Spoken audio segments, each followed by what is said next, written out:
Question आपके सामने in a Young's double slit experiment a beam of light consisting of two wavelengths 500 nanometer and 600 nanometer is used. The interference fringes are observed at a screen placed 1.8 meter away from the plane of slits. Slit separation 0.3 mm. Calculate the least distance between the central maximum where the bright fringes due to both the wavelength coincides. तो ये question समझने से पहले आपको एक basic सी बात समझनी पड़ेगी। आपको जो क्वेश्चन समझा रहा हूं मैं ऐसे समझा दूंगा, अगर टॉपिक बिना पढ़ा हो तब भी आप कर दोगे। देखो कैसे। सबसे पहले तो आप ये देखिएगा कि ये किसका केस है, ये इंटरफेरेंस का केस है। इंटरफेरेंस में होता क्या है भाई साहब, इंटरफेरेंस में दो स्लिट होती है, एक तो S1 होती है, एक S2 होती है। इससे कुछ दूरी पर एक स्क्रीन होती है, ठीक है ना, ये होती है स्क्रीन। अगर मैं स्लिट के बीच की डिस्टेंस की बात करूं, ये होती है स्मॉल डी। अगर मैं स्लिट के और स्क्रीन के बीच की डिस्टेंस की बात करूं, ये होता है कैपिटल डी, और ये होता है इसका सेंटर। बिल्कुल दोनों के बीच का ये होता है सेंटर। अब मान के चलो दोनों ने इंटरफेरेंस किया और यहां पे फ्रिंज बना दी, तो सेंटर से जितनी हाइट होगी उसको बोलते हैं उसकी लोकेशन, उसको बोलते हैं वाई। अब क्वेश्चन के अंदर बात करें, जो वेवलेंथ यूज हो रही है लैम्डा वन, यहां पे मान के चलो पहली वेवलेंथ है आपकी 500 नैनोमीटर और दूसरी वेवलेंथ आपकी जो यूज हो रही है वो है 600 नैनोमीटर। ये दोनों की दोनों लाइट क्या हुआ, इनका इंटरफेरेंस हुआ और जो स्क्रीन रखी है वो 1.8 metre away from the plate, मतलब कैपिटल डी की वैल्यू दे दी भाई साहब 1.8 मीटर, और जो स्लिट सेपरेशन दे दिया स्मॉल डी दे दिया 0.3 mm दे दिया। इसको मैं मीटर में चेंज कर लेता हूं, 0.3 multiply 10 to the power -3 metre. Calculate, ये मेन चीज शुरू होती है, बस इसका ध्यान रखना। ट्रिक की क्वेश्चन है, ऐसे क्वेश्चन बार बार रिपीट होते रहते हैं। Calculate the least distance from the central maximum. भाई साहब ये है सेंट्रल मैक्सिमम और इससे लीस्ट आई वाई की बात कर रहा है, ये वाई की बात कर रहा है, वाई पूछना चाह रहा है। Where the bright fringes due to both wavelength coincide. बात किसकी चल रही है, ब्राइट फ्रिंज की बात चल रही है, और एक वर्ड यूज किया कोइंसाइड। कोइंसाइड, तो सबसे पहले आप ये डेटा नोट कर लीजिएगा, ठीक है ना। जब पेपर में आप बैठो क्वेश्चन आपके सामने, ये डेटा लिख लीजिएगा। y का फॉर्मूला क्या होता है, और वो भी ब्राइट फ्रिंज के लिए जो फॉर्मूला होता है वो होता है y equals to n d lambda upon d, ये फॉर्मूला होता है। और कोइंसाइड का मतलब है, मान के चलो पहली वेवलेंथ यहां बना रही है तो दूसरी भी यहीं पे बना रही है, यानी दोनों का y क्या हो गया, सेम हो गया। बस फर्क इस बात का रहेगा कि दोनों का जो n होगा वो अलग होगा। कैसे अलग होगा, चलिए बात कर लेते हैं।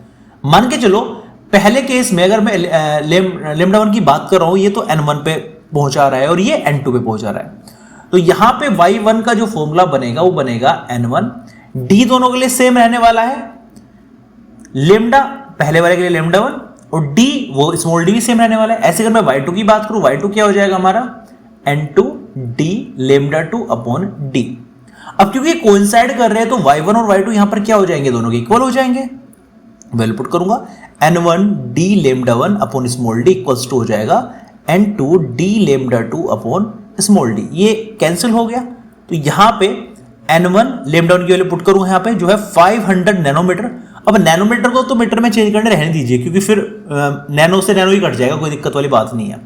लेमडा 2 की वैल्यू में 600 रखूंगा यहाँ पे, और यहाँ पे n1 अपॉन n2 क्या निकल के आ जाएगा, इसको अपन 600 अपॉन 500 आ जाएगा, यानी कैंसिल आउट करो ये आ जाएगा 6 अपॉन 5। अब एक बात का हमेशा ध्यान रखना, इसको तब तक कट करते जाना है जब तक कि ये मान के चलो ये आ जाता 16 अपॉन 14 आ जाता। कट करो, 2 8 16 और 2 7 14, 8/7, तो तब तक कट करते जाना है जब तक ये बाद में कट होने बंद ना हो जाए। तो n1 कितना आ गया, जो ऊपर होगा वो n1 होगा और जो नीचे होगा वो n2 की वैल्यू होगी। एग्जैक्ट यही वैल्यू होगी सबसे मिनिमम, क्योंकि इसके अंदर एक वर्ड यूज किया लीस्ट, कम से कम, तो काट पीट के कम से कम ही आएगा। तो n1 n2 की वैल्यू आपके सामने आ चुकी है। अब y की वैल्यू निकालनी है, या तो इसमें वैल्यू रख दो सारी की सारी, जो y आएगा वो आंसर, या इसमें वैल्यू रख दो, वो आपकी इच्छा है। चलो y1 में रख के देखते हैं, तो y1 इक्वल्स n1 क्या है आपका 6, कैपिटल D आपका कितना है 1.8, लेमडा 1 कितना है आपका वो है 500। नैनोमीटर को अब मीटर में चेंज करना पड़ेगा, क्योंकि अब कैंसिल आउट तो होगा नहीं। -9 से मल्टीप्लाई करते हैं 10 टू द पावर, अगर नैनोमीटर को मीटर में चेंज करना है स्मॉल d की वैल्यू पुट करूंगा, that is 0.3 multiply 10 to the power -3। Point से पॉइंट कैंसिल हो गया और 3 छंग 18 हो गया, 6 छंग 36 हो गया, 500 हो गया 10 टू द पावर माइनस के, देखो माइनस के 3 ऊपर जाके क्या हो जाएगा, प्लस के 3 हो जाएंगे, तो माइनस के 9 और प्लस के 3 यहां पर हो चुका है।